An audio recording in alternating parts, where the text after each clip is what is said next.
Ya kalau saya jadi gubernur besok Gedung Papuan saya buka. Di tahun pertama kita akan selesaikan, 2 tahun pertama selesaikan. Pendidikan, kesehatan, infrastruktur, dan tentu persoalan desa. Pemilu kada ini bukan siapa yang besok jadi gubernur dan wakil gubernur. Tetapi besok harus terjadi lahir suatu konsep pembangunan yang membawa Jawa Barat lebih bagus lagi.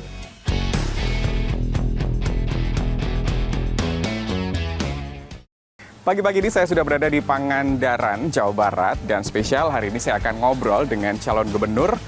Katanya anak nelayan, sekarang maju jadi calon gubernur Jawa Barat. Ada Kang JJ. Selamat pagi Kang JJ dan Ibu Ida. Assalamualaikum, selamat sudah pagi. Ganteng, cantik, ini mau kemana? Ini mau menghadiri rapat paripurna dan berangkat memperingati hari ulang tahun Pangandaran yang ke-12. Pas banget. Kita akan ngobrol-ngobrol bareng Kang JJ dan Ibu nanti di perjalanan mungkin atau pada saat di sana.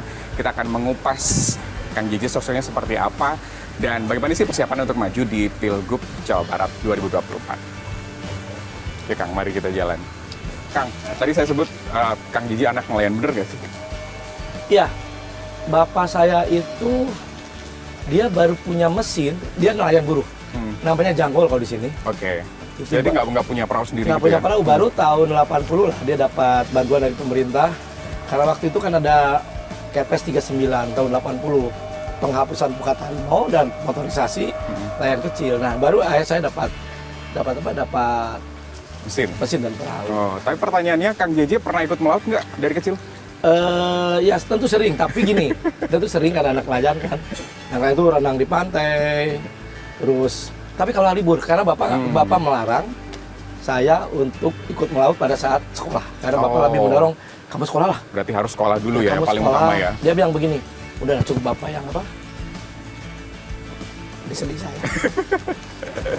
Ingat itu. Jadi ingat bapak ya? Iya, Kang, ya? bapak. Oh, Tapi pesan apa sih yang bapak sampaikan waktu bapak masih jadi nelayan gitu? Kamu terus? sekolah. Apa namanya? Kamu sekolah, kamu nggak usah pintar ke laut. Kamu nggak usah pintar menangkap ikan. Kamu sekolah, dan kamu boleh ke laut kalau libur saja. Cukuplah bapak yang jadi Nelayan. Nabrak ombak. Dan sampai sekarang, pesan itu masih diingat sama Kang JJ ya? Dan ada satu. Sedih saya.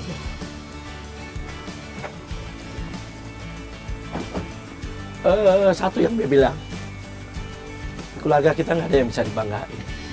Saya berharap dari kamu. Begitu. Dan akhirnya sekarang Kang JJ jadi wakil bupati juga, dan sekarang dewan, ketua dewan, kami wakil bupati, lengkap ya Kang ya? Lengkap semua. Dan bapak sempat menyaksikan saya menjadi sampai anggota dewan. Dia meninggal. Ibu sih bupati yang pertama, dia menyaksikan pun. Jadi dia menyaksikan saya jadi bupati dan sebagainya.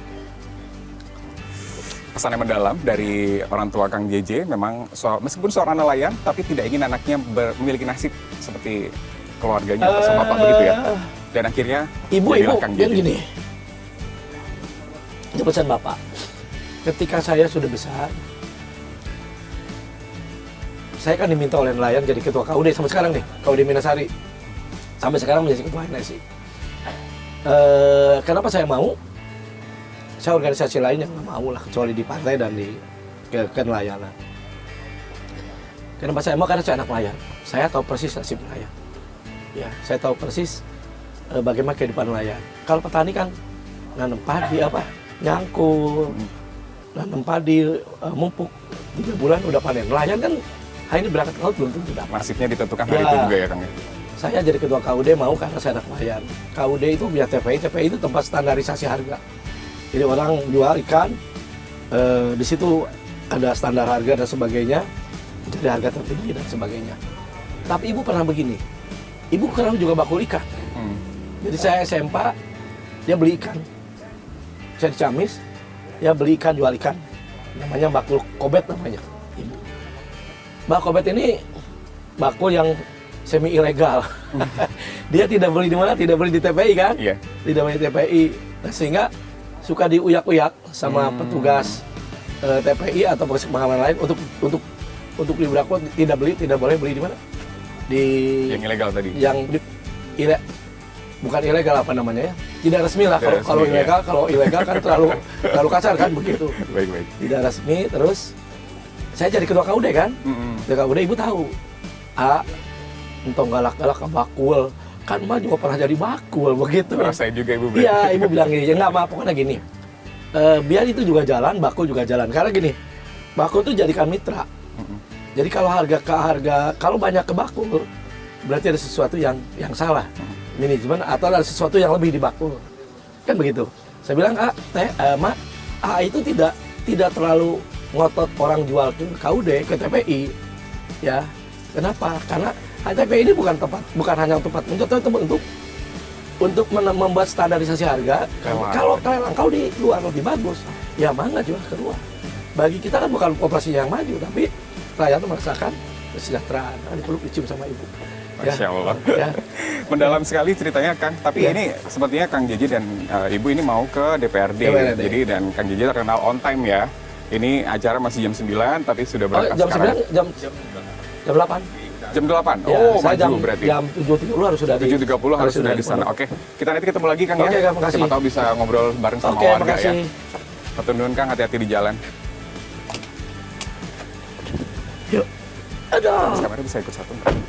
Bilang ke istri, ulang tahun Pangandaran kewalat nanti nggak hadir kan begitu. Berarti Iya. tinggal di Jakarta sekarang Ibu? Iya, tinggal cerita. Ditinggal Bapak berarti? Begitulah Terpisah perjuangan. Tapi kita punya rencana masa depan. Masya Allah. Kalau sesuai, jadi saya berharap sih saya bisa di Bandung gitu kan. Gua di Bandung kan istri bisa berangkat dari Bandung bareng. Ya deket ya. Cuman sebentar kan, karena naik bus cuma setengah jam ya. Betul. Jadi kalau acara di DPR RI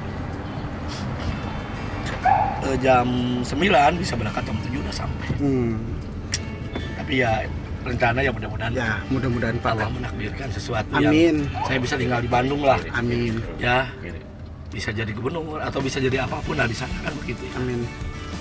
Ya itu rencana, hanya mudah-mudahan rencananya dikabulkan oleh Allah. Amin. Amin. Monitor. Berarti Bapak tugas nanti tanggal 24 lagi Pak? Saya ya cuti sampai 23, ada 24 kita Tanggal 23, 24. masuk lagi. Berarti ini undangan untuk Pangandaran haul. Haul atau bukan Pak? Bukan hari ulang tahun. Hari ulang tahun. Hari ulang tahun ini kan Kami monitor. satu peristiwa, satu momen dalam rangka evaluasi. Ya, evaluasi sejauh mana sih Pangandaran saat ini, dan tentu harus menjadi bahan pertimbangan untuk lebih bagus lagi kan. Iya. Atau yang kedua, ini yang paling penting, mengingatkan kepada kita semua, terutama para pejabat penyelenggara negara termasuk saya, anggota DPR, tentang tujuan daripada pemekaran. Apakah tujuan pemekaran sudah tercapai? Ya, selalu ke sana, ingin lebih baik, ingin mendekatkan akses, ingin bisa menggali potensi yang ada di Pangandaran, dan ada 6 atau 7 ya tujuan pemekaran itu.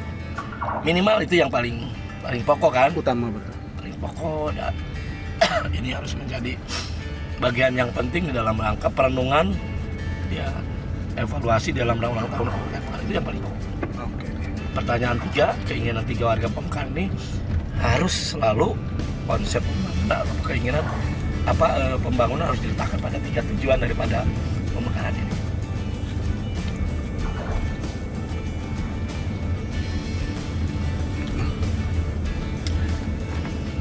Banyaklah, saya sudah kiprah di politik ini udah lama, 30 tahun. Saya masuk PDI saat itu tahun 94. Kader dulu Pak atau 94. Jadi kader dulu ya. Jadi kader 94 saya masuk PDI. 94 masuk? Tahun 94 jadi pengurus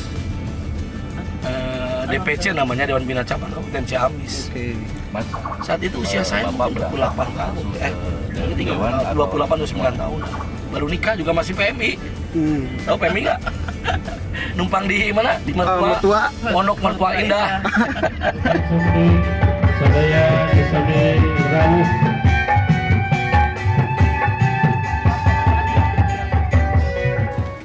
Kang, ini kan habis menghadiri sidang paripurna DPRD bertepatan dengan 12 tahun Pangandaran. Sebagai Bupati pertama Pangandaran, bagaimana melihat Pangandaran sekarang?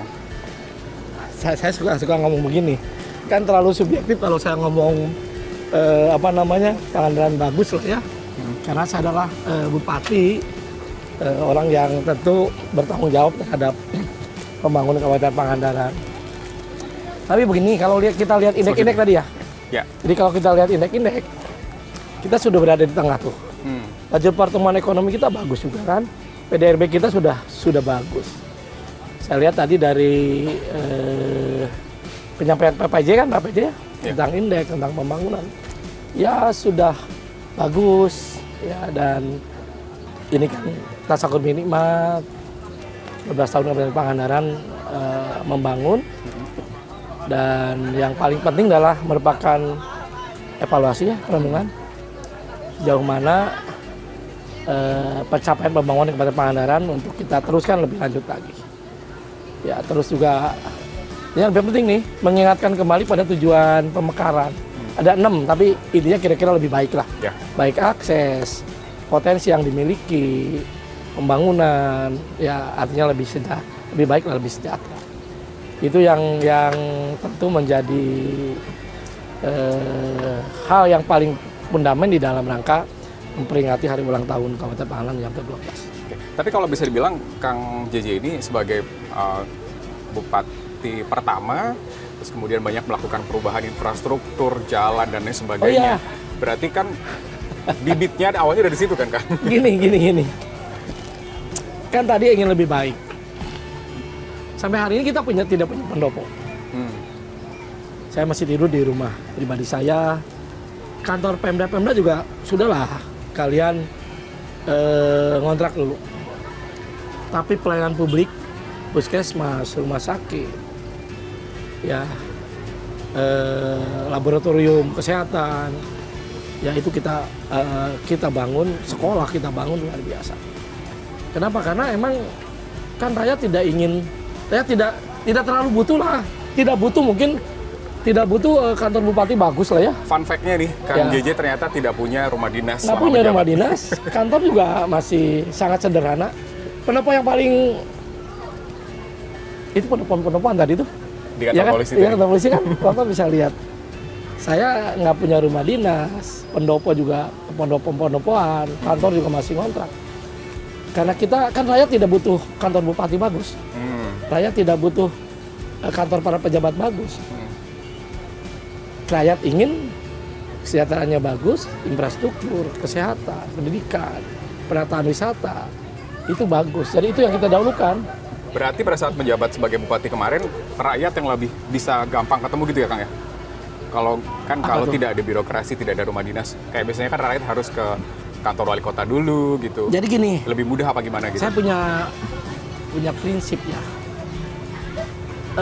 Kepemimpinan itu harus membaur dengan masyarakat, bukan persoalan seolah-olah membaur, tapi tidak. Kan bupati ini nggak ada sekolahnya. Ya, bupati ini harus mendengarkan keluh kesah masyarakat secara real, tidak hanya laporan dari anak buah SKPD, ya, tapi juga kita ingin langsung mendengarkan dari petani tentang apa menjadi persoalan petani, dan kita akan tahu sampai detail, sampai hal yang mikro. Kalau komunikasi lancar. Jadi kalau di rumah saya nggak ada buku tamu, Jadi orang bisa langsung datang bebas aja. saja, mau janji datang. Silahkan. Dan saya sudah ngomong ke Satpol PP, kalian jangan saring. Jadi orang ketemu saya mudah, mau lagi di rumah, mau di jalan, Tanpa sekat ya, Kang? tanpa sekat. Nah, Ya, apakah dan itu menurut saya kuncinya kita bisa mendengarkan keluh kesah masyarakat. Ya, langsung dari masyarakat? Dari masyarakat. Benar. Dan persoalan-persoalan, kalau masyarakat datang ke pemimpin pasti ada masalah kan? Ya. Ya. Dan itu menjadi sebuah masukan agar konsep program ini didesain lebih bagus dan berujung pada kesejahteraan masyarakat. Jangan sampai gini, kita membangun tapi masyarakat tidak merasakan itu. Seolah-olah antar pembangunan dan masyarakat bagai panggang dan api kan begitu. Jadi itu yang kita. Jadi nah itu kebiasaan saya sejak saya jadi anggota dewan, ketua dewan begitu. Sama lebih dekat dengan Ya masyarakat. kalau saya jadi gubernur besok gedung Papuan saya buka. Oh, serius ya? Serius. Berarti kebiasaan capek. yang ada di Pangandaran akan dibawa ke provinsi kalau Dan itu terpilih. dan menurut saya itu baik. Jadi sejak saya jadi ketua dewan, anggota dewan, itu kalau saya pulang dulu di Ciamis, Sabtu Minggu banyak sekali orang ngantri kayak ke dokter, ya antri. Padahal cuma pengen curhat. Ada yang curhat, ada yang macam-macam, ya. Dan itu saya syukuri dan sekarang menjadi sesuatu yang enjoy buat saya. Iya, iya. Justru kalau rumah saya sepi, apa saya sudah nggak lagi, ya udah lagi tidak cintai rakyat, apa rakyat sudah maju dan sebagainya, kan jadi ada pertanyaan-pertanyaan itu. Dan ini serius. Nelayan, tapi sekarang masih datang nelayan. Ya, dan dia tahu saya sekarang keliling kan. Panggil aja susah kan. Orang Pangandaran yang dekat-dekat manggil saya AJJ. AJJ. AJJ, Oke. ya. Nanti Kang, misalkan sudah terpilih nih, apa sih prioritasnya itu? Ini kan Jawa Barat sangat luas kan, nggak cuma Pangandaran dan Bandung gitu. Tentu persoalan mendasar, persoalan yang fundamental dasar itu kita lakukan, prioritaskan. Di tahun pertama kita akan selesaikan, 2 tahun pertama selesaikan pendidikan, kesehatan, infrastruktur, dan tentu persoalan desa. Ya, kemiskinan, tentu di kemiskinan, stunting, pengangguran itu menjadi hal yang kita akan fokus di situ. Dan sampai sekarang masih belum terselesaikan dengan baik ya. Pengangguran kita lumayan ya, 7, sekian ya. Itu akumulasi kan? Iya, akumulasi Jawa Barat. Tapi kan kalau lihat kita breakdown ke kabupaten kota kan macam-macam. Jadi saya selalu melihat angka itu tidak angka yang akumulasi, tapi angka yang harus di breakdown ke bawah. Artinya kalau 7 itu bagaimana kabupaten A, kabupaten B, berapa kemiskinan, pengangguran dan sebagainya di blok. Ada yang tinggi. Kenapa tinggi? Kenapa ini tidak dan sebagainya? Tentu kan tadi belum ngobrol ya, belum ngomong. Belum. Jadi gini Pak, konsep saya, jadi visinya mewujudkan masyarakat Jawa Barat adil, makmur dan berkeadilan. Konsepnya adalah Jabar untuk semua. Dari mana persoalan Jabar untuk semua ini timbul? Yang pertama adalah gubernur ini ya sama punya kewajiban dengan kepala daerah lainnya untuk mensejahterakan masyarakat. Ya. Nah kalau kita tanya mensejahterakan masyarakat Jawa Barat tentunya, masyarakat Jawa Barat ada di mana sih? Ada di Bandung, ada di Ciamis, ada di Tasik, Pangandaran. Kan begitu. Ya artinya bagaimana akses kebijakan itu sampai kepada masyarakat Jawa Barat yang ada di kabupaten kota 27 itu kan? Betul. Ya. Kuncinya akan berhasil adalah bagaimana pola hubungan antara bupati dan gubernur ini menjadi satu kesatuan. Satu mindset begitu ya. Zaman Pak Aher sudah mulai lumayan, zaman Pak RK sudah mulai bagus. Zaman saya nanti kalau terpilih kita akan sangat dipertajam lagi. Kalau kemarin gubernur yang cari bupati yang cari gubernur kalau ingin dalam rentang waktu membuat perencanaan pembangunan, besok kebalik gubernur yang akan mencari bupati. Dan kenapa? Kan satu ada dinamika yang berbeda satu sama lain, ada kultur yang berbeda satu sama lain. Nah yang selanjutnya juga tidak boleh ada penanganan kemiskinan satu sama lain yang berbeda. Penanganan kemiskinan di Pangandaran tentu akan berbeda penanganan kemiskinan di Bandung dan sebagainya. Kan tidak bisa menjadi satu kebijakan tunggal dalam rangka kemiskinan kan? Nah, kuncinya di mana? Kuncinya komunikasi. Dibuka longgar komunikasi dengan bupati dan kepala daerah dan wali kota. Kenapa tadi? Jabatan ada di mereka. Ya karena kesibukan dan sebagainya di mana-mana mungkin bupati yang nyari gubernur kan, dan agak susah karena mereka punya kesibukan dan sebagainya. Tidak terlalu mudah lah. Ya tidak mudah lah karena seperti itu. Nah besok ketika akan membuat satu kebijakan saya datang ke daerah-daerah, ke Pangandaran datang. Kita akan diskusi. Saya minta diundang di situ adalah kepala daerah, dinas-dinas terkait. Yang kedua saya juga minta simbol-simbol dari masyarakat Jawa Barat, misalkan di petani, peternak, kita kumpul semua. Kita bahas dulu misalkan dari sisi yang fundamental, misalkan pendidikan, kesehatan, kemiskinan. Kita tanya apa yang persoalan di sini? Apa persoalannya? Ya, terus apa yang akan dilakukan? Dan Anda punya apa? Dan apa yang harus dibawa dari Jawa Barat ke sana sehingga nanti matching. Yes. Sehingga anggaran itu nanti ada itu dengan pola itu, maka tadi penanganan kesejahteraan itu lebih faktual kan? Lebih sampai kepada sasaran. Yang kedua, sebagai wakil pemerintah Provinsi Jabar, kan gubernur wakil pemerintah pusat. Ya. Aspek koordinatif, aspek pengawasan. Maka tentu dengan pola itu maka dua aspek ini akan lebih real dilaksanakan, tidak hanya laporan-laporan semata. Laporan semata, dan ini yang kita, jadi kita akan turun, kita akan datang. Apa yang terjadi di Bandung, apa yang di Cirebon, kemiskinan apa yang ditangani di Cirebon, kemiskinan apa yang ditangani di, jadi beda. Kalau bupati direct dia punya reaksi langsung, gubernur kan tidak punya reaksi langsung. Betul. Gubernur tidak punya Dan langsung. setiap kota kabupaten punya masalah sendiri Yang ya, berbeda, Kang, ya? nggak bisa menjadi suatu kebijakan tunggal tentang cara menarik kemiskinan dan seolah-olah menjadi persoalan yang formalitas only, seolah-olah berada di kabupaten kota, seolah-olah kan belum tentu benar. Maka tentu gubernur ini harus turun ke bawah bersama-sama, ya. Itu satu. Yang kedua, dengan gubernur turun, maka hal-hal yang isu-isu yang tidak baik tentang calon anggaran dan sebagainya bisa terkikis dengan baik, kan pemerintah menjalani pemerintahan yang bersih, Betul, kan, betul. pemerintahan yang bersih. Jadi itu yang akan kita lakukan. Jadi kita akan turun ke bawah apa? Jangan sampai yang kita usulkan apa, bupati yang turun apa, berbeda dengan kebutuhannya. Yang tahu persoalan daerah ya kepala daerah dan masyarakat di daerah itu sendiri. Kan begitu. Jadi itu yang akan kita lakukan. Ini inovasi yang atau sesuatu yang berbeda. Biasanya bupati mencari gubernur, maka kita akan balik Kembalikan gubernur mencari bupati. Bisa ditagih warga Jawa Barat nanti kalau terpilih. Oh iya, Siap ditagih ya, Kang ya? bukan hanya ditagih, itu menjadi konsep Jabar untuk semua. Jabar untuk semua itu konsepnya adalah itu. Jabar untuk semua itu ada konsep Jabar untuk semua itu, implementasi dari konsep itu adalah itu. Bupati yang turun ke Rakyat. setiap akan membuat kebijakan anggaran. Oke. Sehingga nanti sambungannya nyambung. Tahun pertama, tahun kedua, tahun kelima, 4. Berkelanjutan begitu Jadi ya, jilid-jilid Kang, ya? bukunya buka-buka halaman 1, halaman 2, halaman 3, halaman 1 ke halaman 5. Kan kalau tidak koordinasi yang baik, maka halaman 1 bisa ke halaman 5 kan. Sesuai dengan visinya Jawa Barat kan. Tapi dengan itu kita dapat masukan yang lebih sebenarnya. Kenapa ini diambil? Pengalaman saya tadi. Ketika ruang komunikasi dibuka di rumah, capek emang. Kadang-kadang istri, kapan buat keluarga kan begitu.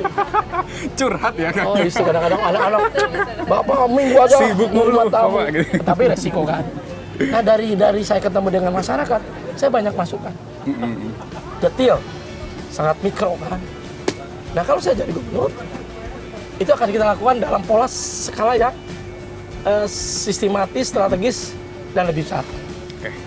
Itu yang beda dengan, mungkin ini beda dengan Cakup-cakup lain. Nggak bisa, Salah satu keunggulan. kan begini, saya kan berpikir begini, kita kampanye mau memberantas kemiskinan, ya kan? Itu boleh benar, tapi kan harus tahu posisi gubernur. Betul, provinsi punya kewenangan.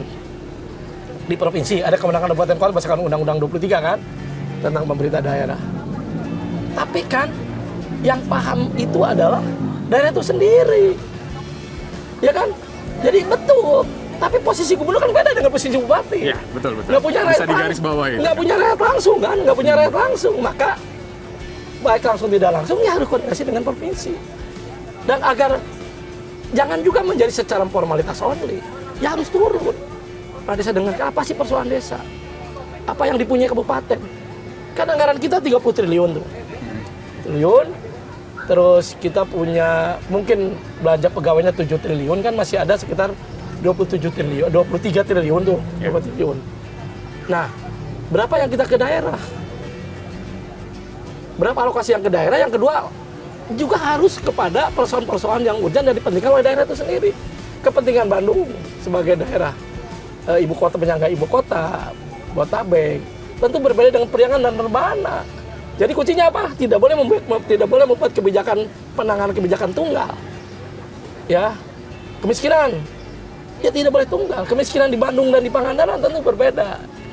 Ya, infrastruktur di Bandung dan di Pangandaran tentu berbeda. Kesehatan di Bandung dan di Pangandaran tentu berbeda, dengan daerah juga berbeda. Nah, untuk paham itu, agar lebih tepat sasaran, maka ya gubernurnya harus turun. Harus turun, begitu Harus Kang ya? turun, harus koordinasi dengan bupati. Oke. Ya. Jadi biar masalah terselesaikan begitu, Kang ya? Loh iya, yang kedua juga bisa tadi tepat sasaran. Mengena pada konsepnya keadilan. Ya, yang kedua adalah kan kita punya fungsi pengawas. Gubernur itu bersifat koordinatif, mengkoordinasikan seluruh penyelenggaraan pemerintahan. Yang kedua juga dia punya aspek pembinaan. Dengan itu maka itu akan terlaksana dengan baik. Oh, anggaran Anda nih terlalu banyak belanja yang tidak penting. Ayo koreksi dulu baru kita dorong kan begitu. Dari pembinaan dan dari pembinaan kan akan begitu. Yang kedua, isu-isu calon anggarannya juga menjadi hilang. Yeah. Karena sudah sehingga nanti ketidakbenaran itu bisa di mana? Bisa dilokalisir di pemerintah daerah, di pejabat daerah kan begitu. Apa yang terjadi selaki satu konsep empat strategis sempat tugas fungsi gubernur bisa terlaksana dengan sekali dayung 3-4 pulau terlampaui gitu ya, iya, kira-kira begitu. Jadi ini yang beda dengan yang lain, ya kan? Mantap. Terakhir Kang, ini mungkin buat warga Jawa Barat yang akan nonton, ini kan sudah hampir mendekati pencoblosan nih. Apa pesan yang bisa Kang JJ sampaikan dari Pangandaran ini? Ya, saya ini JJ Wiradinata, pemimpin kampung lah, politisi kampung lah dari Pangandaran kan jauh kampung, beda dengan orang politis. Tapi hari ini saya mendapat amanah, mendapat tugas melalui partai untuk mencari calon gubernur Provinsi Jawa Barat dengan Kang Ronald nomor 2. Bagi saya tentu dan bagi kita semua masyarakat Jawa Barat, pemilu kada ini bukan siapa yang jadi gubernur. Pemilu kada ini bukan siapa yang besok jadi gubernur dan wakil gubernur. Tetapi besok harus terjadi suatu konsep pembangunan yang membawa Jawa Barat lebih bagus lagi. Yang lebih sejahtera lagi. Yang lebih maju lagi. Bagi saya sederhana, kalau saya manfaat, pilih. Kalau tidak, nggak usah dipilih. Karena persoalan bukan bukan JJ atau Dedi siapa yang jadi. Tapi tadi, kemajuan yang lebih baik, yang berkeadilan, yang lestari, dan berkeadapan di Jawa Barat. Sehingga masyarakat merasakan adil makmur. Kira-kira seperti itu. Mantap. Kang JJ dari Pangandaran sekaligus mengakhiri Jalan Bareng Cagup episode kali ini. Terima kasih Kang JJ. Terima kasih. Selamat melanjutkan belusukan dan agenda lainnya. Sehat-sehat Kang. Siapa sama, makasih. Semuanya, warga Jawa Barat. Salam ya dari saya dan Ronald. Jangan lupa nomor 2. Oke, saya Rusdi Maulana sekaligus menutup Jalan Bareng Cagup Kang JJ di Pangandaran. Sampai jumpa.